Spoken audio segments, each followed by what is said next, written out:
பகவத்கீதை 4வது அத்தியாயம் ஞான கர்ம சந்நியாச யோகம் 25வது வகுப்பு 35வது ஸ்லோகம்.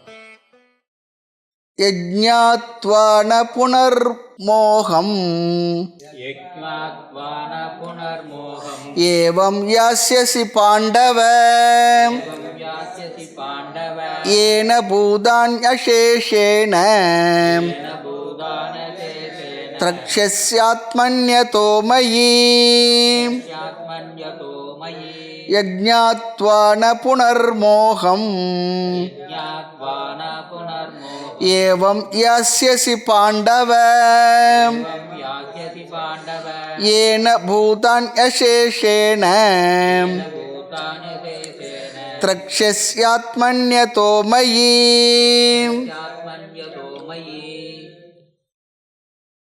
ஆத்ம ஞானத்தை பெறுவதற்குரிய வாய்ப்பை எல்லாம் பகவான் சொல்லி முடித்தார். இந்த ஞானமானது ஞானத்தை தரும் கருவியின் மூலமாகத்தான் பெற வேண்டும். அதை ஒரு குருவிடமிருந்து அவரோடு இணங்கி இருந்து அவருக்கு வேண்டிய தொண்டு செய்து அவரிடத்தில் முறையான கேள்விகளை கேட்டு வணங்கி தொழுது அவருக்கு தேவையானவர்களை செய்து நீ அந்த ஞானத்தை பெற வேண்டும். தத்வித்தி பிரணிபாத்தேன பரிப்பிரஷ்னேன சேவையா, பணிந்தும் கேட்டும் பணிவிடை செய்தும் அதனை இனி தெரிந்து கொள் சொன்னார். அடுத்து அப்படி ஞானத்தை தருகின்ற சிஷ்யனுக்கு 3 லட்சணம் சொல்லும்போது குருவுக்கும் ஒரு லட்சணத்தை சொன்னார். என்ன? ஞானினக தத்துவதர்ஷிபிகி, ஞானியாகவும் அந்த தத்துவத்தை நன்கு உணர்ந்து ஞான நிஷ்டனாக இருக்கக்கூடிய ஸ்ரோத்ரிய பிரம்ம நிஷ்டனிடம் அந்த ஞானத்தை நீ கேட்டு தெரிந்து கொள், பெற்றுக்கொள். ஞானி சொல்கிற வார்த்தை ஸ்ரோத்ரின்னு பார்த்தோம். தத்துவதர்ஷினாக, தத்துவதர்ஷி அந்த இடத்துல நிஷ்டன், ஸ்ரோத்ரிய பிரம்ம நிஷ்டன் இடத்துல. ஸ்ரோத்ரின்னு சொன்னால் முறையாக சம்பிரதாயமாக ஒரு குரு இடத்துல பாடத்தை படித்திருப்பவர். பிரம்ம நிஷ்டன் சொன்னால் அந்த ஞானத்திலே நிலை பெற்றிருப்பவர் சொல்லி அர்த்தம். படித்த அறிவு என்னவோ அந்த அறிவில் அவர் நிலை பெற்றிருப்பார். அறிவுப்படி அவருடைய வாழ்வும் வாக்கும் ஒன்றாக இருக்கும். என்ன படித்தாரோ அதில் அவருடைய நிலை இருக்கும், அப்படியே வாழ்வார், அதுக்கு மாறி வாழ மாட்டார். அதுபோல் நான் ஆத்மா என்ற அறிவை ஸ்ரோத்ரியனாக இருக்கக்கூடிய குருவிடத்தில் பெற்ற பிறகு அந்த ஸ்ரோத்ரியனாக இருக்கக்கூடியவர் ஞான நிஷ்டனாக இருப்பார். அதுபோல் நீயும் அந்த ஞான நிஷ்டையை பெற்று அந்த அறிவிலே நிலை பெற்று இருக்க வேண்டும். அதற்காக அந்த அறிவை தெரிந்து கொள். இங்கே பெற வேண்டிய அறிவு என்ன? ஆத்ம ஞானம் அல்லது தன்னை பற்றிய அறிவு. அதுதான் இங்கே பார்த்தோம். எல்லாம் நேற்று வகுப்பு 2 வகுப்புகளில் இந்த ஒரு ஸ்லோகத்துக்கான கருத்துக்களை நிறைவாக பார்த்து முடித்தோம்.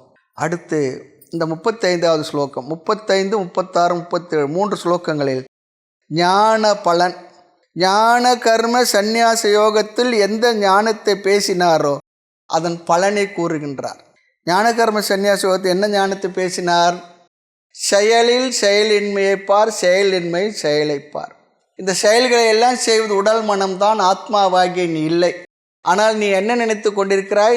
நீ உன்னை ஆத்மாவாகவும் உடலாகவும் கலந்து புரிந்து கொண்டு நீயே இந்த செயலை செய்வதாக கருதி கொண்டிருக்கின்றாய். உண்மையில் நீ கர்த்தாவும் இல்லை, போக்தாவும் இல்லை. நீ அகர்த்தா அபோக்தா. இதெல்லாம் பார்த்தோம். நகராத மரத்தில் நகர்தலையும் நகர்கின்ற கப்பலில் நகர்தலையும் பார்க்கின்றது போல உதாரணங்களையும் பார்த்தோம். ஆக உடல் மனம்தான் செயல்படுகின்றது. ஆத்மாவாகிய நீ நைவ கரோதி சக, நைவ கிஞ்சித் கரோதி சக, நீ ஒருபோதும் ஒரு செயலையும் செய்பவன் இல்லை, செய்தவனும் இல்லை. இந்த அறிவோடு இருந்தால் என்ன பலன் கிடைக்கும்? இந்த ஞானத்தோடு இருந்தால் அப்படின்னா என்ன?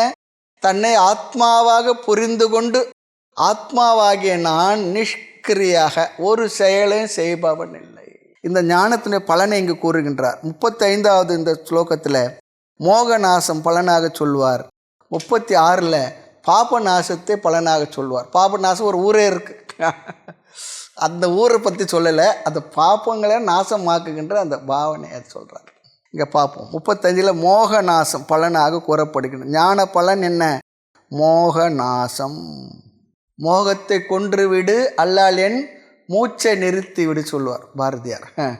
இந்த மோகம் இது நமக்கு தெரிந்த சொல்லு தான். பேர் கூட வச்சுக்கிறோம். மோகனா, மோகன் அப்படிலாம் பேர் வச்சுக்கணும் பாருங்க. மோகன். ஆமாம், மோகம் தெரிந்த சொல் தான். அதுக்கு அர்த்தம் என்ன? மயக்கம், தெளிவின்மை, அறிவின்மை. இதுதான் மோகம்ன்றால். இதுதான் மயக்கம். மயக்கமா கலக்கமா, வாழ்க்கையில் தயக்கமா. இந்த மோகத்தை ரெண்டாக பிரிக்கலாம். மோகம் என்றால் இது நம்முடைய புத்தியில் வருகின்ற ஒரு தெளிவின்மை, மயக்கம். இதில் ரெண்டு விதமாக நம்ம புரிஞ்சுக்கிறோமா அந்த மயக்கத்தில். எது தர்மம் எது அதர்மம் என்பதில் குழப்பம். மோகம் என்ற இன்னொரு வார்த்தை குழப்பம்னு சொல்லி போட்டுக்கலாம். மயக்கம், அறிவின் மயக்கம், விபரீத ஞானம். விபரீத ஞானம், எது நல்லதோ அது தீயதாகும், எது தீயதோ அதை தர்மமாகவும் நல்லதாகவும் கருதுவது. அது நிறைய நேரம் நம்ம வாழ்க்கையில் நடக்கின்றது. இரண்டாவது ஆத்ம அனாத்ம பிரமக. ஆமாம், பிரமக. பிரமம் சொல்லி சொன்னால், பிரமை சொல்லி சொன்னால், நம்ம பிரம பிடிச்சவங்களும் இருந்து சொன்னால் ஒரு ஒன்றும் புரியாமல் அப்படி தெளிவில்லாமல் இருக்குது. பிரமக, எது ஆத்மா எது ஆத்மா அல்லாதது அனாத்மா என்பதில் ஒரு விதமான மயக்கம். இன்னொரு வகையில் சொல்லலாம், சாத்தியத்தை சாதனமாகவும் சாதனத்தை சாத்தியமாகவும் பார்த்திருப்பது. பணம் இருக்கே, அது சாதனம்தான், அதுவே சாத்தியம் இல்லை. பணம் எதற்கான சாதனம்? வாழ்க்கையுடைய சுக சௌகரியங்களை நாம் அமைத்துக் கொள்வதற்கு பணம் சாதனம். அதுவே வாழ்க்கையுடைய லட்சியமாக சாத்தியமாக வச்சா என்ன ஆகும்? எல்லா விதமான அனர்த்தத்துக்கும் அதுதான் காரணமாக இருக்கும். பணம் பணம் பணம் பணம் அதிலே போய்ட்டு, காசு பணம் துட்டுன்னாங்களே அதிலே போயிட்டுருக்கு. பணமே பணமே பணமே சொல்லிட்டு ஜபம்தான். ஆக மோகம் என்றால் ஒன்றை வேறாக புரிந்து கொள்வது, தர்மத்தை அதர்மமாகவும் அதர்மத்தை தர்மமாகவும் புரிந்து கொள்வது. அதனால் என்ன ஆகும்? நம்முடைய ஸ்வதர்மம், நாம் செய்ய வேண்டிய நமக்காக அமைந்த கடமைகளை செய்யாமல் விலகி இருப்பது. தர்ம அதர்ம பிரமக, ஆத்ம அனாத்ம பிரமக. இது ரெண்டு தான் மயக்கம் சொல்லி சொன்னால் ரெண்டு வார்த்தை சம்ஸ்கிருத வார்த்தையில் புரிஞ்சுக்கணும். தர்ம அதர்ம பிரமக, ஆத்ம அனாத்ம பிரமக. பிரமக சொல்லி சொன்னால் மிஸ்டேக், எரர், அர்த்த அனர்த்த விபரீதத்துவம். அர்த்த அனர்த்த விபரீதத்துவம் பிரமக சொல்லி சொன்னால் மிஸ்டேக், எரர். அனர்த்தகரி, அனர்த்தம் எது இருந்தாலும் அனர்த்தமாகவே புரிஞ்சுக்கிட்டு நம்ம சொல்லுவோம். சரி, ஏன் நீங்கள் எது எடுத்தாலும் இப்படியே தப்பாகவே புரிஞ்சுக்கிறீங்க? சில பேர் இருப்பாங்க, அவங்களுடைய சிந்தனை ஓட்டம் அப்படியே இருக்கும். என்ன பண்ணுறது? அவங்கள இடத்த ஒரு சின்ன கோர்ஸ் கரெக்ஷன் பண்ணாமல் நம்ம என்ன பண்ணாலும் வாழ்க்கை முழுக்க இந்த தவறு நடந்துக்கிட்டே தான் இருக்கும். அது இருக்குது, நிறைய பேர் வாழ்க்கையில் பார்க்குறோம். ஆக இங்கே பகவான் ஆத்ம அனாத்ம பிரம அதை பற்றி பேசுகின்றார். ஆக இந்த ஞான பலம் என்ன? இந்த ஞான கர்ம சந்நியாச யோகத்தில் நான் பெற்ற ஞானத்தின் பலன் என்ன? அந்த மோகத்திலிருந்து, மயக்கத்திலிருந்து, குழப்பத்திலிருந்து விடுதலை அடைவான்னு சொல்கிறார். இதுதான் பலன். குழப்பத்திலிருந்து மயக்கத்திலிருந்து விடுதலை அடைவான்.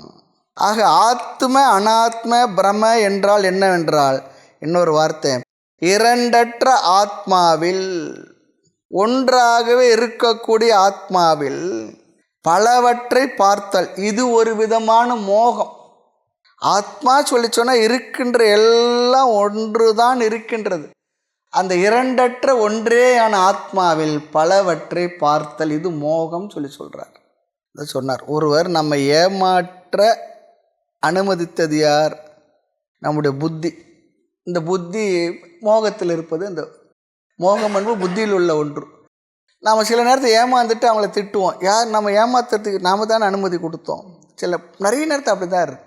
ஏமாத்து நாம் தான் அனுமதி கொடுக்குறோம்.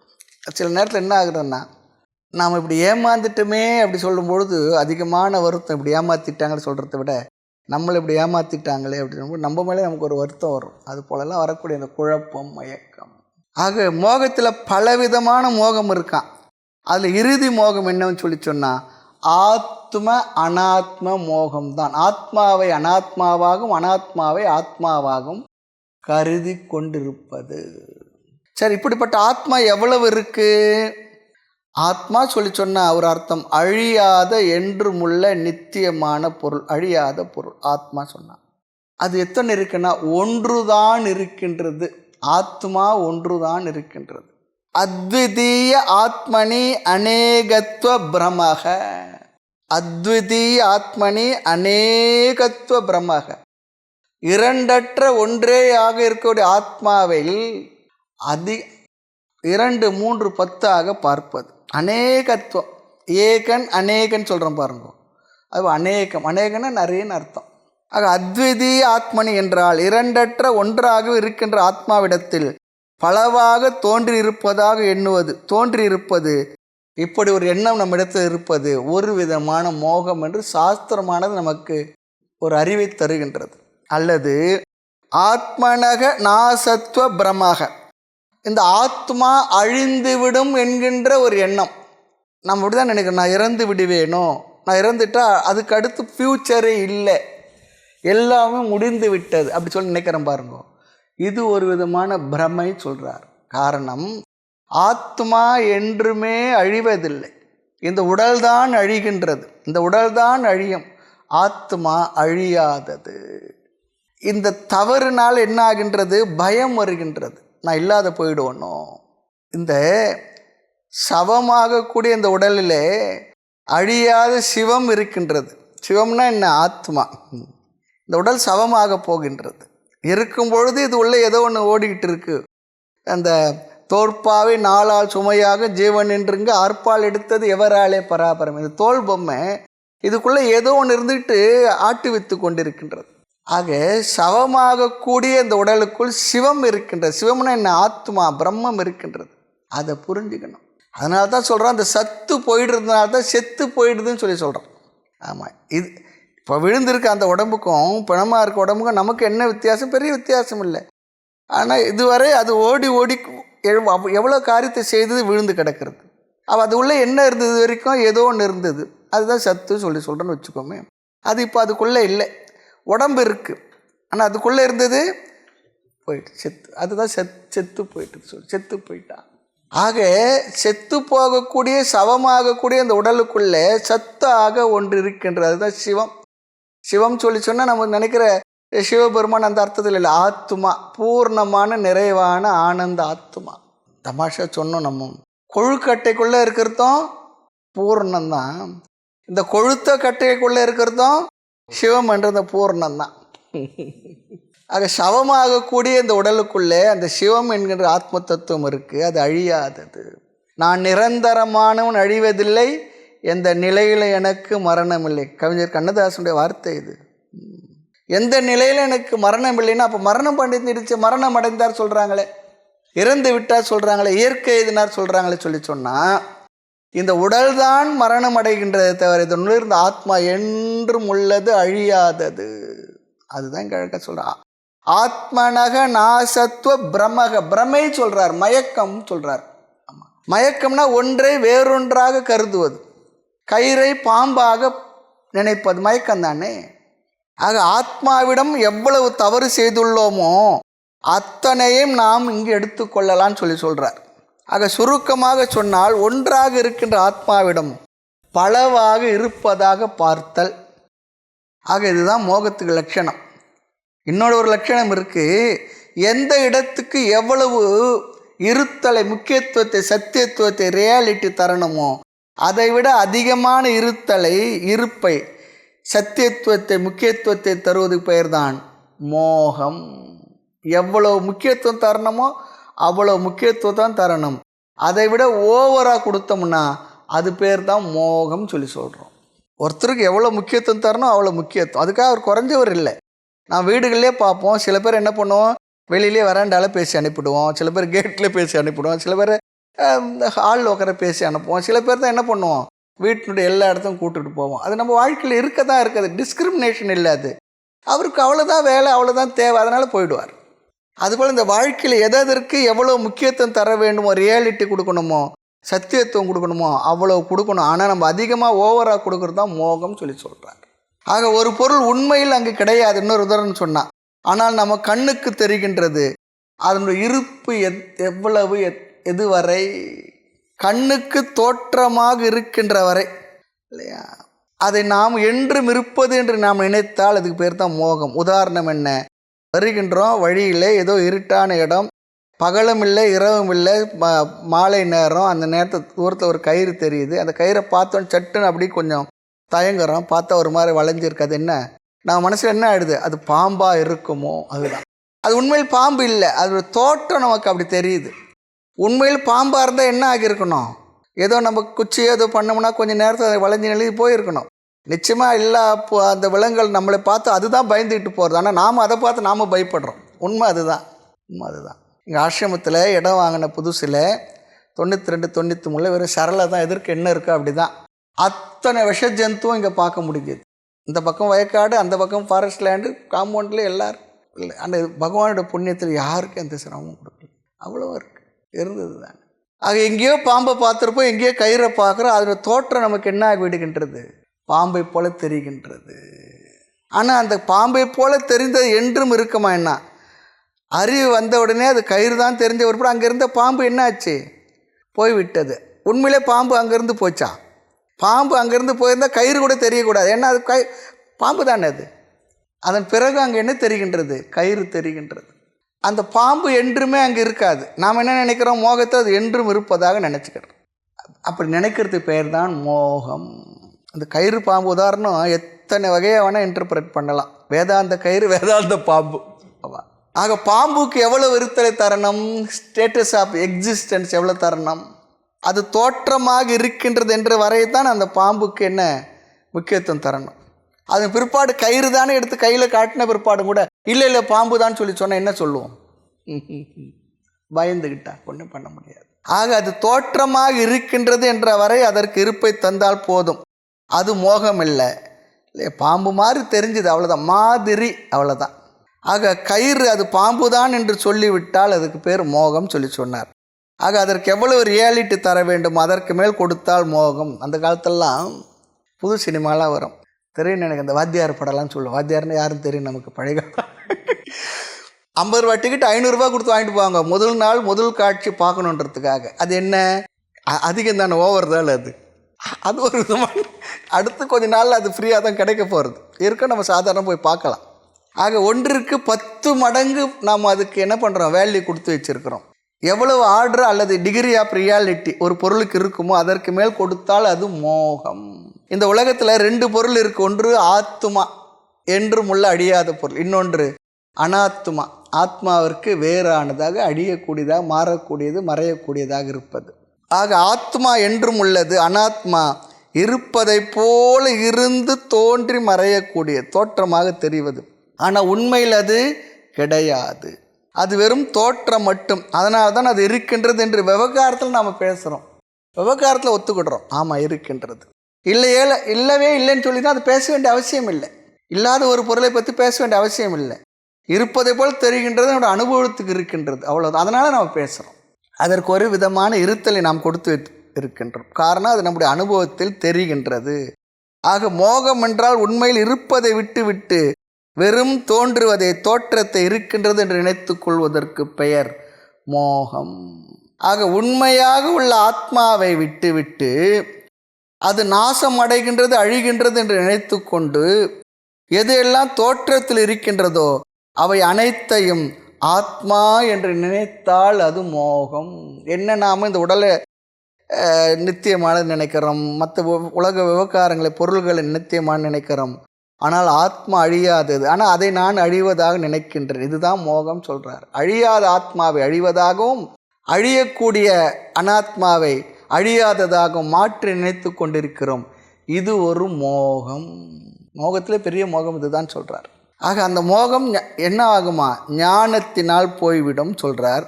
அடுத்து இதில் ஒரு கருத்து ஒன்று, நாம் அல்லாத இடத்தில் நாம் இருக்க வேண்டியது இருக்கின்றது. எது? நாம் அல்லாத இடத்தில் நாம் இருக்க வேண்டியதாக இருக்குது. நாம் அல்லாதது எது? இந்த உடல் நான் இல்லை, ஆனால் அதில் நான் இருந்துக்கிட்டு இருக்கிறேன். இந்த உடல் நான் இல்லை, ஆனால் இந்த உடலில் நான் இருந்துக்கிட்டு இருக்கேன். இந்த வார்த்தை மனசில் வாங்கிட்டு யோசித்த நல்லா புரியும்.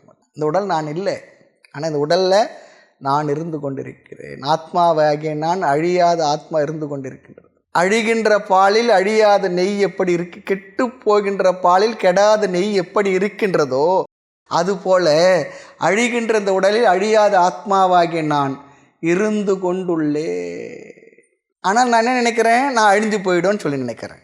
அதுதான் மோகம் சொல்கிறார். அந்த மோகத்தை பகவான் சொல்கிறார், இந்த ஞானமானது நீக்கும், போய்விடும் சொல்கிறார். ஸ்லோகத்தை பார்க்கலாம். முதல் வரி, எது ஞாத்வா, எது ஞானத்தை குறிப்பது. எது ஞானம், எந்த ஞானத்தை, எந்த ஒன்று, ஞாத்வா பிராப்பிய அடைந்து அறிந்து, உண்மையில் அறிந்து என்றுதான் பொருள். இங்கு அடைந்து என்று புரிந்து கொள்ள வேண்டும். உண்மையில் அறிந்து, அறிந்து என்று பொருள் கொண்டால் எப்படி பொருள் வரும்? ஞாத்வா, அறிந்து என்றால் ஞானம் என்பதே என்ன? அறிவது தான் ஞானம், தெரிந்து கொள்வது தான் ஞானம். எது ஞானம் பிராப்பிய, எந்த ஞானத்தை அடைந்தால் ந புனக மோகம், மீண்டும் மோகத்தை, குழப்பத்தை, ந யாஸ்யசி, அடைய மாட்டாய். எந்த அறிவை நீ பெற்றால் மீண்டும் உனக்கு குழப்பம் வராதோ, மயக்கம் வராதோ, ந யாஸ்யசி, எதை நீ அடைய மாட்டாய்? மோகத்தை புனக, மீண்டும் அடைய மாட்டாய். காரணம் என்னவென்றால் அர்ஜுனன் இந்த குழப்பத்துடன் அமர்ந்துள்ளான் தேர்தட்டில். அதை பகவான் இங்கு சொல்லுகின்றார். அர்ஜுனன் குழப்பத்தோடு தான் அமர்ந்திருக்கின்றான். அதுதான மோகம். அந்த மோகத்தை நீ அடைய மாட்டாய். ஏனென்றால் நான் யுத்தம் செய்தால் எதிர்க்கர்கள் பீஷ்மர் துரோணர் இறந்து போயிடுவாங்க அவன் நினைக்கிறான். அவர் உடல் தான் அழியுமே தவிர ஆத்மா அழியாதுன்னு சொல்லி நினைக்கல. ஆக அழியக்கூடிய உடலை அழியாததாக அவன் நினைச்சு கொண்டு இருக்கிறதுனால அவர்கள் அழிந்து விடுவார்கள் சொல்லி நினைக்கிறான். இதுதான் மோகம். ஆக அர்ஜுனன் மோகத்துடன் இருக்கின்றான். பகவான் அந்த மயக்கத்தை அவனுக்கு காட்டி கொடுக்கின்றார். ஏவம் என்றால் இவ்விதம், நீ இப்பொழுது எப்படிப்பட்ட மோகத்தை அடைந்துள்ளாயோ இப்படிப்பட்ட மோகத்தை நீ அடைய மாட்டா. என்ன? பீஷ்மர் துரோணர் உடல் இன்று இல்லை என்றால் என்றும் அழியக்கூடியது. நம்முடைய எல்லார் உடலும் அழியக்கூடியது தான். ஆனால் ஆத்துமா அழியாதது. அதை நீ நன்கு தெளிவாக தெரிந்து கொள்வாய்.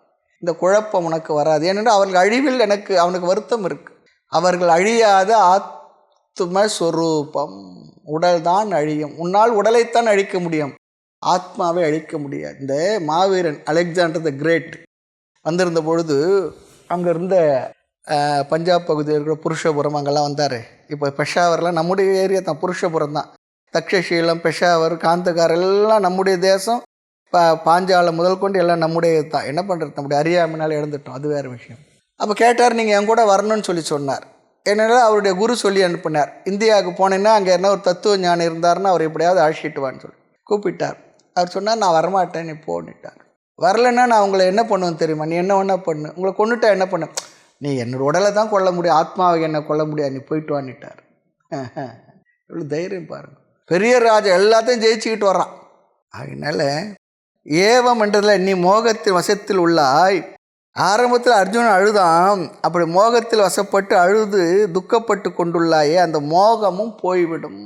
உன்னுடைய அழுகைக்கு காரணமான தவறான அர்த்தம் செய்துள்ள மயக்கம், குழப்பம், மோகம் நீ போய்விடும்.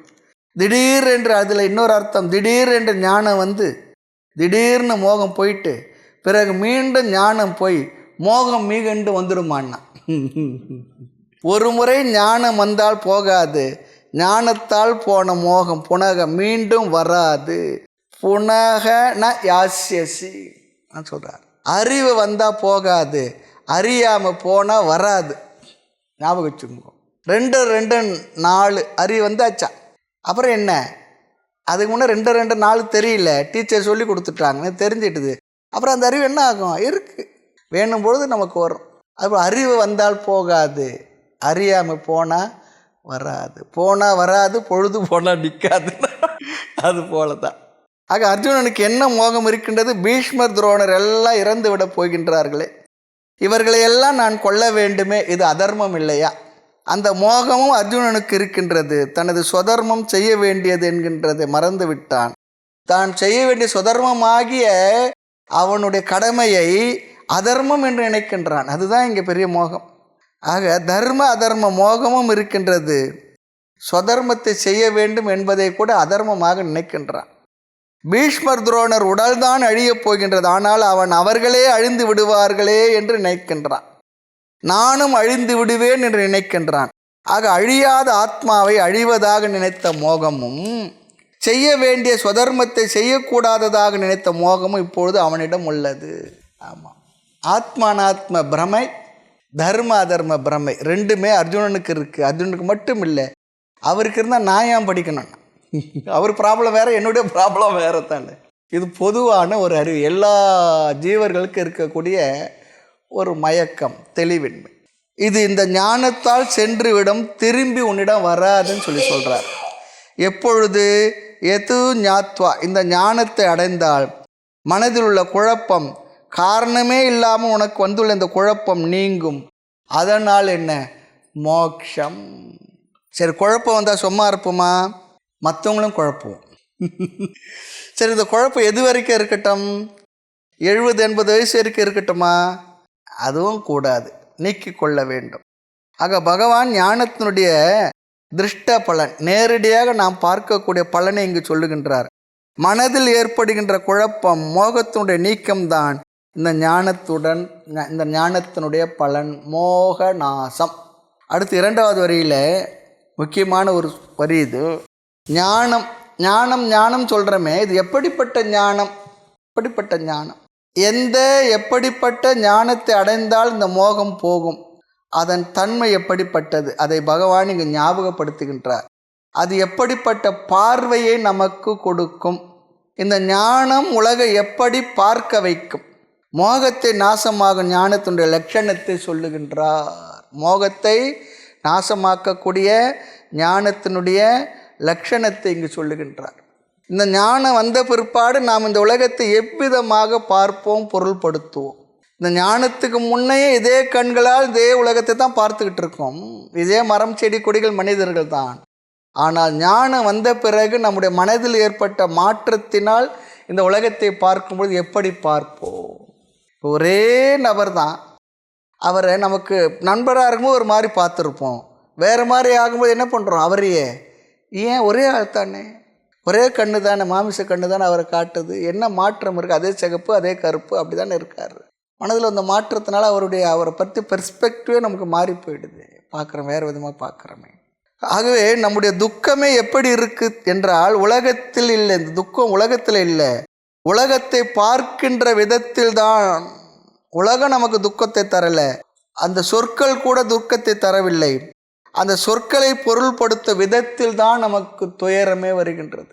இதுக்கு முன்னே அந்த சொல்லை அவர் பயன்படுத்தி இருப்பார். இப்போ சாதாரண கேஷுவலாக நம்ம கேட்டுட்டு சந்தோஷமாக போயிட்டுருப்போம். ஆனால் ஏதோ ஒரு சூழ்நிலையில், மாறின சூழ்நிலையில் அவர் சொல்கிற ஒவ்வொரு சொல்லும் என்ன பண்ணுறோம்? நாமோ ஒவ்வொரு அர்த்தப்படுத்தி கொண்டு அதற்கு பொருள்படுத்தி கொண்டு துக்கப்பட்டுக்கிட்டு இருப்போம். அதுக்கு முன்னே சொன்ன சொல்லையெல்லாம் எடுத்து வைத்து கொண்டு, நீ முந்தி கூட இப்படி சொன்ன, நான் வேறு மாதிரி நினச்சேன், இப்போ தான் எனக்கு புரியுது, இப்படிலாம் இருக்கும். வாழ்க்கையில் பார்க்குறோம், நடக்கிற விஷயம் தானே, நடந்துக்கிட்டு இருக்கு. ஆகவே அந்த சொற்கள்னால இல்லை, அந்த சொற்களை பொருள்படுத்த விதத்தில் தான். அதனால் என்ன ஆகின்றது? அப்படிப்பட்ட ஒரு பார்த்தாலே எரிச்சல் வருது. ஏன்? பார்க்கின்ற விதமே நமக்கு, சில பேர் பார்க்குற விதமே நமக்கு எரிச்சல் தரும். எப்படி பார்க்குறாரு பார், அவர் பார்வையே சரியில்லைங்க, இல்லை பண்ணுறது, அவர் பார்வையே அப்படி இருந்தால் என்ன பண்ணுறது? பிடித்த ஒரு சொல் செயல் எரிச்சலை தரல, பிடிக்காத சொல் செயல் அதை பார்த்தாலே எரிச்சலை தருகின்றது. ஆகாத மனைவி கைப்பட்டா குத்தம், கால்பட்டா குத்தம்னாங்க, அதுபோல் பார்த்தாலே அப்படி இருக்கு. ஆக இதிலிருந்து தெரிவது, உலகமோ அல்லது அந்த உலகத்தில் மக்களோ அவருடைய சொற்களோ நமக்கு சுகத்தையோ துக்கத்தையோ தரவில்லை. நமது பார்வை பொருள்படுத்தும் விதம், அந்த நோக்கு தான் நமக்கு துயரத்தை தருகின்றது. அதான் சொன்னார், ஈஸ்வர சிருஷ்டி நமக்கு துக்கத்தை தரவில்லை. ஈஸ்வர சிருஷ்டின்னா இந்த காடு, மலை, நதிகள், இந்த உலகத்தில் இருக்க இந்த இதெல்லாம் ஈஸ்வர சிருஷ்டி, நாமளா சிருஷ்டித்தோம். கட்டடம் வேணால் நம்ம கூட இருந்து கட்டிருக்கலாம், அது விஷயம் வேறு. இந்த பொருள்கள்லாம் என்ன? ஈஸ்வர சிருஷ்டி தானே. ஈஸ்வர சிருஷ்டி நமக்கு துக்கத்தை தரவில்லை. அந்த ஈஸ்வர சிருஷ்டியில் நாம் ஒரு சிருஷ்டி செய்திருக்கோம், ஜீவ சிருஷ்டி. இது எனக்கு ஆனது, இது எனக்கு ஆகாததுன்னு, அதுதான் நமக்கு துக்கத்தை தருகின்றது. ஆகவே பகவான் இங்கு சொல்லுகின்றார், ஞானத்தினால் உலகத்தை பார் சொல்கிறார். அருளாலே எவையும் பார் என்றால், அது அறியாதே சுட்டி என் அறிவாலே பார்த்தேன், இருளான பொருள் கண்டதெல்லாம் கண்ட என்னையும் கண்டிலேன், என்னை அடி தோழி தாய்மலர் தான் சொல்கிறார். இறைவன் ஒரு பார்வையை கொடுக்குறாருங்க நமக்கு. எந்த ஞானத்தினால்? நான் உனக்கு கொடுத்த ஆத்ம ஞானத்தினால் நீ எப்படி பார்ப்பாய்? பூதானி அசேஷேன. பூதானி என்றால் எல்லா உயிர்களையும், பூதானி என்றால் எல்லா உயிர்களையும், அசேஷேன மீதி இல்லாமல், வித்தவுட் எக்ஸப்ஷன், அனைத்தையும், அனைத்து ஜீவராசிகளையும், திரக்ஷ்யசி நீ பார்ப்பாய். எவ்விதம்? அசேஷேன பூதானி, எங்கு பார்ப்பாய்? ஆத்மனி, எல்லா ஜீவர்களையும் நீ வேறுபாடில்லாமல் உன்னிடத்தில் பார்ப்பாய்ன்னு சொல்கிறார். நான் கொடுத்த ஆத்ம ஞானத்தினால் நீ அனைத்து ஜீவராசிகளையும் உன்னிடத்தில் பார்ப்பாய். பார்க்கின்ற அனைத்தையும் நீயாகவே உணர்வாய், நீயே அங்கு இருப்பதாக உணர்வாய் சொல்கிறார். நான் கொடுக்கின்ற இந்த அறிவுடன் இந்த உலகத்தை பார்த்தால் நீ உன்னையே பார்ப்பாய். இப்போ நம்மையே நாம் பார்க்கணும்னு சொன்னால் கண்ணை மூடினா தான் நம்மையே நாம் பார்க்கறதா நினைக்கிறோம் இல்லையா? ஆனால் என்ன சொல்கிறார்? எல்லாவற்றிலும் உன்னையே பார்ப்பாய், ஆத்மனி உன்னிடத்தில் பார்ப்பாய். வேறு எங்காவது உன்னை பார்க்கணுன்னா நீ எங்கு பார்ப்பாய் கேள்வி கேட்குறார். அதோ மை, அதோ என்றால் மேலும் மை, என்னிடத்தில் பார்ப்பாய். எல்லா ஜீவராசிகளிடத்திலும் நீ உன்னையைத்தான் பார்ப்பாய். உன்னை வேறு எங்கன்னா பார்க்கணும்னு சொன்னா என்னிடத்தில் பார் சொல்கிறார். இந்த திருஷ்டி பொம்மையில் கண்ணை பார் சிரின்னு சொன்ன அதுபோல் இங்கே நீ எதனா பார்க்கணும்னு சொன்னா வேற உன்னை வேற இடத்த பார்க்கணும், என்னிடத்தில் பார் சொல்கிறார். என்னிடத்தில் பார்ப்பாய் சொல்கிறார். பார்ப்பதையெல்லாம் பகவானாக பார்ப்பாய் என்பது அர்த்தம். 11வது அத்தியாயமும் அதுதான், விஸ்வரூப தரிசன யோகமே அதுதான். அனைத்து ஜீவராசிகளை நீ உன்னிடத்தில் பார்ப்பாய், அனைத்து ஜீவராசிகளை நீ என்னிடத்தில் பார்ப்பாய். எதனால்? ஆத்ம ஞானத்தினால். என்னையும் உன்னிலிட்டேன், உன்னையும் என்னிலிட்டேன்னு சொல்கிறார் பாருங்க ஆழ்வார். அது போல் கண்ணை திறந்து பார்த்த எல்லா ஜீவராசிகளையும் என்ன நீயாக உன்னையாக பார்ப்பாய். சரி, உன்னை வேற எங்கன்னா பார்க்கணும்னா என்னிடத்தில் பார்ப்பாய். எங்கெங்கே பார்த்தாலும் எவ்வுயிருக்கு அவ்வுயிராய் அங்கங்கே இருப்பது நீ என்றோ பராபரமே. தாய்மலர் சொல்கிறாங்க, பார்க்கும் இடம் எங்கும் ஒரு நீக்கமர நிறைகின்ற பரிபூர்ண ஆனந்தமே, எங்கும் நிறைகின்ற பொருளே. ரொம்ப அழகாக சொல்கிறார். இதெல்லாம் இந்த ஆத்ம ஞானத்தினால் மனதில் வந்திருக்கக்கூடிய பாவனை, அதனால் அவனுடைய பார்வையிலே மாற்றம் வந்து விட்டது. அதே பொருள் தான், அதே மரம் தான், அதே செடி கொடிகள் தான், அதே ஆகாயம் தான், அதே காவாய் கண்மாய் எல்லாம் அதுதான், வாய்க்கால் எல்லாம் அதே தான். எதுவும் மாறலை, எதுவும் மாறவில்லை. மனிதர் மட்டும் இந்த பார்வையிலே மாற்றத்தை ஏற்படுத்தி கொண்டு விட்டான். ஆக மீதி இல்லாமல் அசேஷேன உன்னிடத்தில் பார்ப்பாய், என்னிடத்தில் பார்ப்பாய். இதுதான் ஞானத்துடைய உச்ச வரம்பு. இந்த பார்வை விஷன் நமக்கு வர வேண்டும். இந்த திருஷ்டியில் தான் நாம் நிலை பெற வேண்டும். இந்த பார்வையில் தான், இந்த அறிவில் தான் நாம் நிலை பெற்றிருக்க வேண்டும். நிலை பெற்ற மாதவர் சித்தத்திலே சொல்கிறார் பாருங்க. ஒன்று, அனைத்து ஜீவராசிகள் நம்மிடத்தில் பார்ப்பது கஷ்டமாக இருந்தால் ஈஸ்வரனிடத்தில் பார்ப்பது, நம்மையும் ஈஸ்வரனிடத்தில் பார்ப்பது. இப்படி ஒருவன் பார்த்தால் அவன் யாரிடத்தில் துவேஷப்படுவான், யாரிடத்தில் பொறாமைப்படுவான், பயம் வருமா, அங்கே துக்கத்துக்கு இடம் ஏது?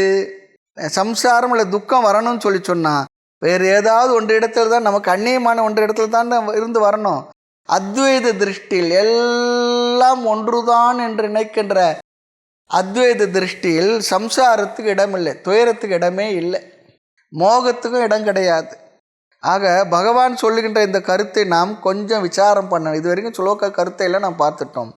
இன்னைக்கு கொஞ்சம் ஒரு விசாரம் பண்ணணும். முதலில் ஜீவ ஜீவ அபேதத்தை பகவான் காட்டுகின்றார். அபேதம்னா வேற்றுமையற்ற தன்மை. ஒரு ஜீவனுக்கு இன்னொரு ஜீவனுக்கும் அடிப்படையில் பேதம் இல்லை என்பதை பகவான் இங்கு சொல்லி கொடுக்கின்றார். நான் ஒரு ஜீவன், நீங்கள் ஒரு ஜீவன், அவர் ஒரு ஜீவன், இவங்கள் ஒரு ஜீவன், அவர்கள் ஒரு ஜீவன், அப்படிலாம் இல்லை, எல்லாம் ஒன்று தான். உடல் தான் வேறு, ஜீவனாக அது உள்ளே இருக்கின்ற ஆத்மா ஒன்று தான். ஆனால் உலகத்தில் பலவிதமான பேதங்கள் இருக்கு. நான் வேறு, அவன் வேறு, அவர் வேறு, இவர் வேறு, அவங்க அந்த ஊர், இவர்கள் இந்த ஊர், இந்த பேதம்லாம் நிறைய இருக்குது. ஆனாலும் அதை ஒரு படியாகத்தான் நாம் ஒத்துக்கொள்கின்றோமே தவிர உண்மையில் ஒரு ஜீவனுக்கு இன்னொரு ஜீவனுக்கும் பேதமில்லை. எதற்கு உண்மையில் என்று ஒரு வார்த்தையை சேர்த்து கொள்கின்றோம் சொன்னால் பொய்யாக பேதம் தோன்றுகிறது. அதற்கு காரணம் உபாதியின் அடிப்படை. உபாதி என்றால் இந்த உடலின் அடிப்படையில் பேதம் தோன்றுகின்றது, இருக்கத்தான் இருக்கின்றது. விவகார திருஷ்டிக்கு அந்த பேதம் தேவைப்படுகின்றது, இருக்கின்றது. ஆத்மாவுடைய அடிப்படையில் பேதம் அல்லது வேற்றுமை கிடையவே கிடையாது. ஆகவே உன்னிடத்தில் அனைத்து ஜீவராசிகளையும் பார் என்று இந்த அர்த்தத்தில் தான் இங்கே சொல்லுகின்றார். உடலானது வேறு வேறாக இருக்கின்றது, உடல் அளவில் பேதங்கள் இருக்கின்றது. ஆனால் அந்த உடல் அளவில் இருக்கக்கூடிய பேதங்கள் உண்மையில் உண்மை இல்லை, அது பொய் என்று அறிவால் அறிந்து நீ அவைகளை விலக்கி விட வேண்டும். அறிவில் தான், அறிவில் விளக்கின பிற்பாடு அந்த பேதங்கள் இருக்கத்தான் இருக்கும். இது முதல் விஷயம். ஜீவ ஜீவ அபேதம், ஒரு ஜீவனுக்கு இன்னொரு ஜீவனுக்கு இருக்கக்கூடிய பேதம் இல்லை, பேதமற்ற தன்மை, அதை பகவான் சொல்லுகின்றார். இரண்டாவது, ஜீவ ஈஸ்வர அபேதா, அதை பகவான் இங்கு சொல்லுகின்றார். எல்லா ஜீவராசிகளும் ஒன்று என்று சொல்லி ஈஸ்வரன் வேறு என்று சொல்லிவிடுவார்கள் பலர். ஆனால் பகவான் அதுவும் ஒன்றேன்னு சொல்கிறார், அதுலேயும் பேதம் இல்லைன்னு சொல்கிறார். ஜீவ ஈஸ்வர அபேத. அனைத்து ஜீவராசிகளை உன்னையும் சேர்த்து என்னிடத்தில் பாருன்னு சொல்கிறார். இந்த வார்த்தையோட அர்த்தம் அதுதான். அனைத்து ஜீவராசிகள் உன்னையும் சேர்த்து என்னிடத்தில் பார். ஒன்றுபடுத்திடுறார், ஒன்றாக்கிடுறார், ஐக்கியமாக்கிடுறார். அதன் மூலமாக ஈஸ்வர ஜீவ பேதத்தை நீக்கி அபேதத்தை அத்வைதத்தை நிலைநாட்டுகின்றார். உதாரணம் ஒன்று சொல்லுவாங்க, கனவு நம்ம பார்க்குறோம், அதில் எத்தனையோ விவகாரங்கள் வருகின்றது. கனவுல எத்தனை விவகாரங்கள் இருக்கு. புலி வருது, பயந்துட்டு ஓடுறோம், அல்லது கோபப்படுறோம், யாரையும் திட்டுறோம், யாரையும் அடிக்கிறோம். ஆமாம், என்னென்னவோ நடக்கிறது கனவுல. மனிதர்கள் வருகின்றார்கள், வேண்டியவர் வருகின்றார்கள், வேண்டாதவர் வருகின்றார்கள். ஒரு 50 வருஷத்துக்கு முன்னே இருந்த நம்ம மாமியார் வருது, அதுவும் அந்த கனவுல வந்து திட்டதான் திட்டுது, சும்மா இருக்கிறது இல்லை இல்லையா? இது அனைத்தும் எங்கிருந்து வந்தது? என்னுடைய எண்ணத்திலிருந்து, என்னிடத்திலிருந்து தான் வந்தது. எண்ணம் தானே கனவு, நம்முடைய எண்ணம் தானே. ஒரு புலி வருது, சிங்கம் வருது, சில நேரம் நம்ம தலையை நம்ம வெட்டி நம்ம கையில் வச்சுக்கிட்டு அழுதுகிட்டு இருப்போம். ஒரு பெட்டி நிறைய ஒருத்தர் பணத்தை கொண்டு வந்து கொடுத்துட்டு போகிறாரு, முடிச்சு பார்த்தா இருக்குமான்னா. கனவுல நடக்கிற எல்லா செயல்களுக்கும் யார் பொறுப்பு, எங்கேருந்து வந்து எல்லாம் என்னிடத்தில் இருக்கக்கூடிய மனதில் இருந்த எண்ணங்களே அப்படி தோற்றமாக தெரிந்தது. அங்கே பார்த்தது யார்? நான் தான். அதில் வந்து அந்த விஷயங்கள் யார் இடத்துல இருந்தது? உன்னிடத்திலே தான். அங்கே வேறு ஆள் பார்க்கல, வேறு விஷயத்தை பார்க்கல, உன்னிடத்திலே நீ தான் அதை பார்த்து கொண்டிருக்கிறாய் இல்லையா? நீ தான் அதெல்லாம் பார்த்துக்கிட்டு இருக்க. அங்கே பார்க்குற கண் இந்திரியங்கள்லாம் வேறு எந்த கண்ணெல்லாம் இல்லை, இதெல்லாம் வந்து உறங்கிடுச்சு. ஆக கனவுள் இருந்தவன் தானே பார்த்தானே, அவன் தானே, அவன் என்னிடமிருந்து வேறு ஆனவனா என்ன? இல்லை. விழித்த பிறகு பார்க்கின்றோம். இதெல்லாம் அவருடைய மனதிலிருந்தே வந்தது. மனம்தான் அதற்கெல்லாம் உபாதான காரணம் என்று தெரிகின்றது. ஆக சாஸ்திரப்படி விழிப்பு நிலையிலும் நாம் உறங்குபவர்கள் தான் சொல்கிறார். இது கனவு சரி, விழிப்பு நிலையில் உறங்குபவர்கள் தான். காரணம், அஞ்ஞானத்தில் நாம் இருக்கின்ற வரை நாம் உறங்கியவர்களே சொல்கிறார். ஆமாம், தூக்கத்திலும் தூங்குறோம், அஞ்ஞானத்துடன் தூங்குறோம். ஆக இந்த அஞ்ஞானத்திலிருந்து விழித்து கொண்டால் இந்த பார்வை திருஷ்டி நமக்கு வரும் தான் சொல்கிறார். என்ன பார்வை? அனைத்தும் என்னிடத்தில் ஏற்று வைக்கப்பட்டுள்ளது, அனைத்தும் என்னிடத்தில் இருக்கின்றது. இந்த கருத்து புரிய கனவை நாம் விசாரம் செய்தால் புரியும் சொல்கிறார். நிறைய நேரத்தில் கனவை கண்டு என்ன பண்ணுறோம்? அதை போயிடுறோம், வேறு எதுக்கும் அர்த்தம் பண்ணிக்கிட்டு இருக்கோம். தத்துவ விசாரத்துக்கு இந்த கனவை நாம் பயன்படுத்த வேண்டும். கனவில் வந்த பொருளுக்கு யார் காரணம்? அந்த கனவை பார்த்தவன் யார்?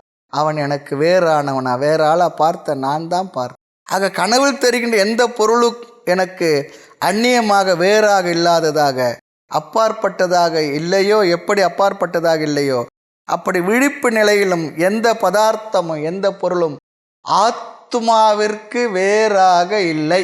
கனவில் கண்ட பொருள் எதுவுமே எனக்கு அந்நியமாக எப்படி இல்லையோ அதுபோல் விழிப்பு நிலையை நான் பார்க்கின்ற இந்த பொருள்கள் எல்லாம் ஆத்மாவாகி எனக்கு வேறானதாக இல்லை, எல்லாம் ஏகமேவ அத்விதீயம்.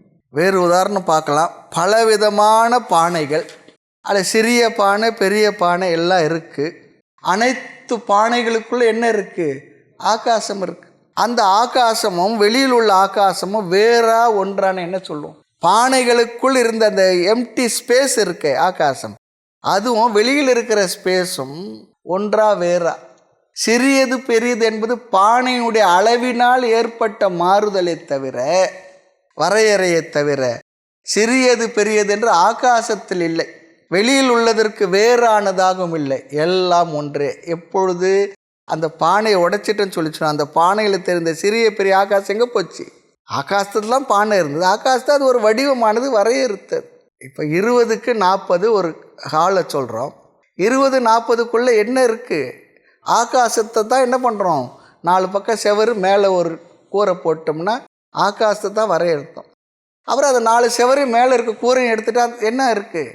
அதுதான் இருக்குது. அப்போ இங்கே இருக்கிற ஆகாசம் வெளியே இருக்கிற ஆகாசம் வேறு வேறு இல்லை. ஆக இந்த அத்வைத ஞானம் தரும் பார்வை என்னவென்றால் சர்வாத்ம பாவம்.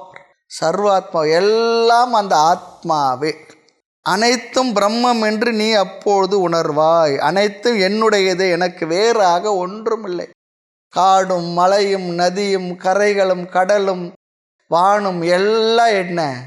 எல்லாம் நானே அல்லது நீயே. இதை அறிந்து மீண்டும் மோகத்தை அடைய மாட்டாய், அல்லது எந்த ஞானத்தை அடைந்தால் மீண்டும் மோகத்தில் விடமாட்டாயோ அந்த ஞானத்தை அறிந்து எல்லா ஜீவராசிகளையும் உன்னிடத்திலும் உன்னிடத்தில் எல்லா ஜீவராசிகளையும் பார்க்கும் ஞானத்தை அடைந்து அந்த ஞானத்தால் நீ மோகத்தில் மீண்டும் வீழாமல் மோகத்திலிருந்து விடுதலை அடைவாய். இதுதான் ஞானத்தினுடைய பெரிய பலன். இனி அடுத்த ஸ்லோகத்தில் பகவான் வேறொரு பலனை சொல்லப் போகின்றார். 36வது ஸ்லோகம். அபி சேதசி பாபேப்யஹ சர்வேப்ய பாபக்ருத்தமஹ சர்வம் ஞானம் ப்ளவேனைவ விருஜினம் சந்தரிஷ்யசி. அபி சேதசி பாபேப்யஹ சர்வேப்ய பாபக்ருத்தமஹ சர்வம் ஞானம் ப்ளவேனைவ விருஜினம் சந்தரிஷ்யசி. என்ற ஸ்லோகத்தில் மோக நாசத்தை, மயக்கம் அல்லது கலக்கம் அல்லது குழப்பம், அதை போக்கும் சொல்லி சொன்னார். இந்த இடத்துல பாப நாசத்தை பலனாக சொல்லுகின்றார். ஒரு ஊர் பேர் கூட பாபநாசன் இருக்குது. பகவான் ஊரை சொல்லலை. எதனிடம் சென்றால் எல்லா பாபம் நாசமாகுமோ அந்த ஞானத்தை இங்கு வழங்குகின்றார். இந்த ஞானத்துடைய பலனை சொல்லுகின்றார். அர்ஜுனன் நினைக்கலாம், சாதாரணமான பாபமாக இருந்தால் நாசமாகலாம் சுவாமி, பெரும் பாவியாக இருந்தால் என்ன பண்ணுறது? பாவிகளுக்கெல்லாம் பெரும் பாவியாக இருந்தால் என்ன ஆகும்? பாவியிலும் பாவியாக இருந்தால் ஒருவன் எல்லா பாபத்தையும் செய்பவனாகவே கூட இருக்கட்டும், செய்தவனாக கூட இருக்கட்டும், அப்படிப்பட்டவனாக இருந்தால் போகுமான்னு சொல்லி கேட்குறார். இதில் ஒரு கிளாரிஃபிகேஷன் இருக்குது. கண்டிப்பாக ஒருவன் எல்லா பாபத்தையும் செய்ய முடியாது. ஆமாம், ஏனென்றால் மனித சரீரத்தில் இருக்கிற பாபத்தை தான் ஒருத்தர் செய்ய முடியும். ஆமாம், அதில் வேணும்னா ஒரு ஆப்டிமல் லெவல் என்ன பண்ணுறானோ பண்ணலாம். பாவம் செய்கிறதுக்கு சக்தி வேணும். பணம் பதவி எல்லாம் இருந்தால் தான் பாவம் நிறைய செய்ய முடியும். பணம் பதவி இருந்தால் தான் பாவத்தை நிறைய செய்யவும் முடியும். பணம் பதவி குறைவாக இருந்தால் பாவம் செய்ய வாய்ப்பும் குறைவாக கொடுத்துள்ளார் என்று பொருள். இதெல்லாம் சில உண்மைகள்லாம் சொல்லும் பொழுது இங்கு பகவான் கற்பனை பண்ணுறார். எல்லா பாபத்தையும் செய்தவனாக இருந்தாலும் இந்த ஞானத்தினால் அந்த பாபங்கள்லாம் நீக்கிவிட முடியும் என்கின்றார். ஆகவே ஞானத்திற்கு பிறகு பிராயச்சித்தம்லாம் ஒன்றும் கிடையாது. யாருக்கு? ஞானிக்கு. ரொம்ப முக்கியம். பாபம் போக்குறதுக்காக ஒரு இடத்துல பேசுவார். ஞானி மொத்தமாக பிராயச்சித்தம் பண்ணிட்டான். ஒரே பிராயச்சித்தம். இந்த வாகனம்லாம் வாங்கினா லைஃப் டேக்ஸ்ன்னு கட்டுறாங்க பாருங்க, அது போல் ஞானி ஒரே பிராயச்சித்தம். என்ன? ஞானத்தினா நான் ஆத்மா என்ற ஞானமே எல்லா பிராயச்சித்தத்திற்கும் பிராயச்சித்தம். அவ்வளோதான். ஸ்லோகத்தின் முதல் வரி பார்க்கலாம். அபி சேதசி பாபேப்யக சர்வேப்யக பாபகிருத்தமக. பாபகிருத் என்றால் பாபத்தை செய்தவன். பாபம் கரோதி இதி. பாபகிருத்தமக மேக்சிமம் பாபம் செய்தவன். சூப்பர்லேட்டிவ் டிகிரியில் சொல்கிறார்.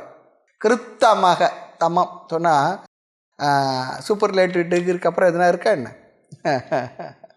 ஆமாம். ஆக அர்ஜுனன் ஒன்றும் அப்படி அவ்வளவு பாபத்தை செய்து விடவில்லை. துரியோதனன் துச்சாதனன் சகுனி வேணும்னா அர்த்தம் சொல்லலாம், அவங்க பாபத்தை செய்திருக்கான்னு சொல்லிட்டு. ஒரு கால் அப்படி செய்திருந்தாலும் அபியுபேத்தியவாதம் சொல்லுவோம். ஞானத்தினால் நீ அதை கடந்து விடலாம். அப்படியே பெரிய பாவத்தை செய்தவனாக இருந்தாலும், இது ஒரு வாதத்துக்காக சொல்லணும். சரிங்க, ஒரு வாதத்துக்காக ஒத்துக்கிறேன் அப்படி சொல்கிறேன் பாருங்கள். அது போல் இருந்தாலும் இந்த ஞானம் உன்னை அந்த பாபங்களில் இருந்தெல்லாம் விடுதலை கொடுத்து விடும். நல்ல வார்த்தை இது. ஞானத்தினால் அந்த பாபங்களை நீ கடந்து விடலாம். இதை கேட்டு இதுவரை நல்லது செய்திருந்தேன், இனி நல்ல பாவம் செய்து பயம் இருந்தது, இனி பாவம் செய்து விட்டு ஞானத்தினால் நீக்கிக் கொள்ளலாம் என்று சொல்லக்கூடாது. நமக்கு அப்படிலாம் தோணும், அதனால சொல்லிடுறாங்க. பகவான் ஞானத்தினால் அல்லது ஞானத்தினுடைய பெருமையை சொல்வதற்காக இவ்விதம் சொல்லுகின்றார். அதனால தான் அபிச்சேத். ஆமாம், சம்பாவனா ஒரு கால். ஆமாம், அபிச்சேத்ன்ற ஒரு கால். சம்பாவனாயாம் சேத். சேத் என்பதை பல அர்த்தத்தில் சொல்லலாம். சேத் என்றால் ஒரு கால். நம்ம நினைக்கிறோம் ஒரு கால் பிரிந்தாலும் பார்ப்பங்க. அது ஒரு இதுவாக தான் சொல்லும். அப்படி இருப்பதாக இன்கேஸ் நாம் வைத்து கொண்டாலும் கூட அபிச்சேத் அசி, அப்படி நீ இருக்கின்றாய் என்றால், எப்படி நீ எப்படிப்பட்டவனாக இருந்தாலும் சர்வேபியக பாபேபியக, எல்லா விதமான பாபத்தை செய்தவனாக இருந்தாலும் கூட அப்படிப்பட்ட பாபத்தை காட்டிலும் பாப கிருத்து, அந்த பாபத்தை செய்தவன் கொடும்பாவி சொல்லுவோம் பாருங்க, பஞ்சமகா பாதகங்கள்லாம் சொல்லுவோம் பாருங்க, அப்படிப்பட்ட கொடும்பாவியாக இருந்தாலும் கூட அபிச்சேத் என்பதாக நீ ஒரு பாவி இல்லை அர்ஜுனா, அதுன்னு சொல்கிறார். அப்படியே இருந்தாலும் உண்மையிலேயே அர்ஜுனன் பாவி இல்லை, ஏன்னா அப்படியே இருந்தாலும் கூட தமாக பெரிய பாபியாக இருந்தாலும், ஒரு கால் நீ பாபியாக இருந்தாலும் உடலிலிருந்து செய்த பாவம் எனக்கு தெரிந்து இல்லைப்பா, நீ பெருசாக பாவம் செய்தா நான் நினைக்கல. பட்டினத்தார் சொல்கிறார், இந்த பிறவி எடுத்த பிறகு செய்த பாவம் ஒன்றுமில்லை, முன்னே செய்த தீவினையோ இங்கனே வந்து மூண்டதுவே சொல்கிறாங்க பாருங்க. அது போல் ஒரு சம்பவம் சொல்லுவாங்க பட்டினத்தார் வாழ்க்கையில். ஆமாம், இல்லை பட்டினத்தார் வச்சு இது சொல்கிறாங்களன்றதும் தெரியல.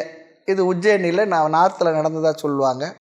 அந்த பத்ரகிரியார் சொல்கிற நாம அவர் பர்துருஹரி, அவர் வடக்க உஜ்ஜயினுடைய ராஜாவாக இருந்தாங்க. அப்படிலாம் நம்முடைய பெரியோட வரலாறு நிறைய குழப்பங்கள் உண்டு, செவி வழி செய்திகள் உண்டு, இருந்தாலும் சிலதெல்லாம் இருக்குது.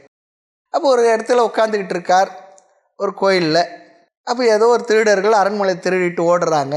திருடிட்டு ஓடும்பொழுது அந்த சுவாமிக்கு என்ன பிரார்த்தனை பண்ணா தெரியல, ஒரு செயினை தூக்கி போடுறாங்க. அது அங்கே உட்காந்துருந்த அவர் கழுத்தில் விழுந்துடுது. அந்த திருடர்கள் ஓடி விட்டார்கள். பின்னாலே துரத்திக்கிட்டு வர்றாங்க ராஜாவுடைய ஆட்கள் எல்லாம், வீரர்கள். வந்த உடனே பார்த்தா இவர் இருக்கார்.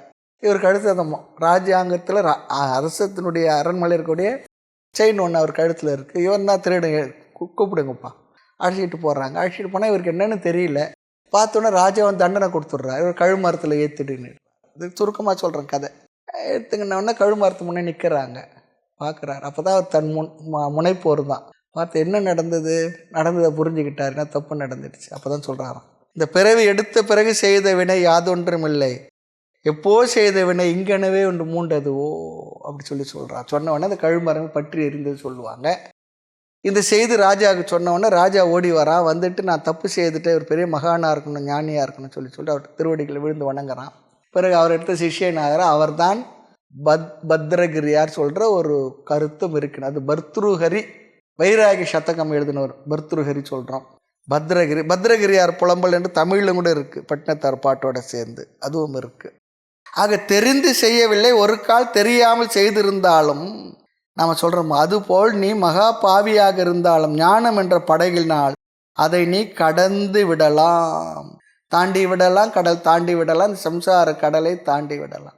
சர்வம் ஞானம் பிளவேனைவ, சர்வம் விருஜினம் என்ற சொல் இங்கே இருக்குது. விருஜினம் என்றால் பாபம், பாப கடல். சர்வம் விருஜினம், அனைத்து பாபத்தையும் ஞான பிளவேன ஏவ, ஞானம் என்ற படகினால், பிளவேன என்றால் படகு சொல்லி அர்த்தம். ஞானத்தை படகாகவும் பாபத்தை சமுத்திரமாகவும் இங்கு சொல்லுகின்றார். நாம் செய்த பாவக்கடல் போல, பாவம் கடல் போல இருக்கின்றதான், ஞானம் படகு சிறிய படகு தான். எவ்வளோ பெரிய கடலாக இருந்தால் சிறிய படகு கப்பல் மூலமாக தானே கடந்து போகிறோம். அதுபோல் ஞானம் என்ற படகானது எவ்வளவு பெரிய பாவத்தை கடல் போல செய்திருந்தாலும் நீ அந்த ஞானத்தின் துணை கொண்டு கடந்து விடலாம். தாய்மன்னர் சொல்லுவார் இடத்துல, காகமானது கோடி கூடி நின்றாலும் உன்னுடைய ஒரு கல்லின் முன் எதிர் நிற்குமோ, நின் கருணை கடலை நாடினருக்கு இதெல்லாம் நிற்குமான்னு சொல்லி கேட்பார். 1 கோடி காக்கா கூடி இருக்கு, அத்தனை காக்காவும் போனால் 1 கோடி கல்லா தேவை இருக்குது. ஒரு கல் எடுத்து போட்டால் அத்தனை காக்காவும் பறந்து போயிடும். அது போல சொல்கிறேன், நின் கருணை பிரவாகர்களை நாடினருக்கு பாதிக்க வல்லதோ, ஆனாலும் எனக்கு கருணை சிறிதேதும் இல்லை என்பது வெளியாச்சுன்னு சொல்லிடுறார். அதே சொல்கிறார், காகமானது கோடி கூடி நின்றால் ஒரு கல்லின் முன் எதிர் நிற்குமோ, நின் கருணை பிரவாகர்களை தாகமாக நாடினரை வாதிக்க வல்லதோ அடிச்ச ஒரு இடத்துல கேட்பார். அது போல் இங்கே பகவான் அதே கருத்து போலன்னு சொல்கிறார். நாம் செய்த பாபம் கடல் போல இருந்தாலும், ஞானம் என்ற படகு சிறியதாக இருந்தாலும் அந்த கடலை நம்மை கடக்க வைத்து விடும். சந்தரிஷ்யசி, நீ கடந்து செல்வாய் சொல்கிறார். ஞானம் வரணும், வராமல் கடந்து செல்ல முடியாது. ஞானம் வரணும். பிறவி பெருங்கடல் நேர்ந்தவர் நேர்ந்தார் இறைவனடி சேராத, எவ்வளோ அழகாக சொல்லியிருக்கார் பாருங்க. ஆக ஞானத்தினால் மட்டும்தான் நாம் அனைத்து பாபங்களிலிருந்தும் விடுதலை அடைய முடியும். பாவத்தை அனுபவித்து தீர்க்கவும் முடியாது. ஆகவே எந்த விதமான குற்ற உணர்வும் நமக்கு வேண்டாம் என்கின்றார். நான் எவ்வளவோ பாவம் செய்து வகுப்புக்கு வந்துள்ளேன்னே சொன்னான். இனிமேல் செய்யாமல் இருந்தால் செய்யும், போடுறது போகட்டும், அவ்வளவுதான், போடுறது போகட்டும், இனி வாழ்க்கையை சரியாக பார்த்துக்கோ, செம்மையாக வச்சுக்கோ. பெரிய உபதேசம் அதுதானே, அதுதானே பண்ண முடியாதுன்னு உண்மை. இங்கே சந்தேகம் வரும், எப்படி ஞானம் இவ்வளவு பெரிய காரியத்தை செய்யும்? பகவான் எப்படி அதை சொல்கிறார்? இப்படி என்ன பாவம் செய்திருந்தால் ஞானத்தினால் கடந்து செல்லலாம் சொல்கிறாரு. ஞானம் பாவத்திலிருந்து உன்னை மீட்டு வைக்குன்னு சொல்கிறாரு. பெரிய கடலை சிறிய படகு எப்படி கடக்கிறது அப்படி சொல்கிறாரு. இப்பொழுது எப்படி இந்த ஞானமானது பாவத்தை தாண்ட வைக்க? இது கேள்வி. மோகமெனும் கடல் கடந்து முக்தி எனும் கரை காண்பாய், அப்படி ஒரு பழைய ஒரு ஃப்ரேஸ் இருக்கு. மோகமெனும் கடல் கடந்து முக்தி எனும் கரை காண்பாய். அது போல் இதுக்கெல்லாம் விளக்கமாக அடுத்த வகுப்பில் பார்க்கலாம். சிறிய விசாரம் இருக்குது, பண்ணுவோம். மூர்த்தி எல்லாம் வாழி, எங்கள் மௌன குரு வாழி, அருள் வார்த்தை என்றும் வாழி, அன்பர் வாழி, பராபரமே. ஓம் பூர்ணமத பூர்ணமிதம் பூர்ணாத் பூர்ணமுதச்யதே பூர்ணஸ்ய பூர்ணமாதாய பூர்ணமேவாவசிஷ்யதே. ஓம் சாந்தி சாந்தி சாந்தி. ஹரி ஓம் ஸ்ரீ குருப்யோ நமः. ஹரி ஓம்.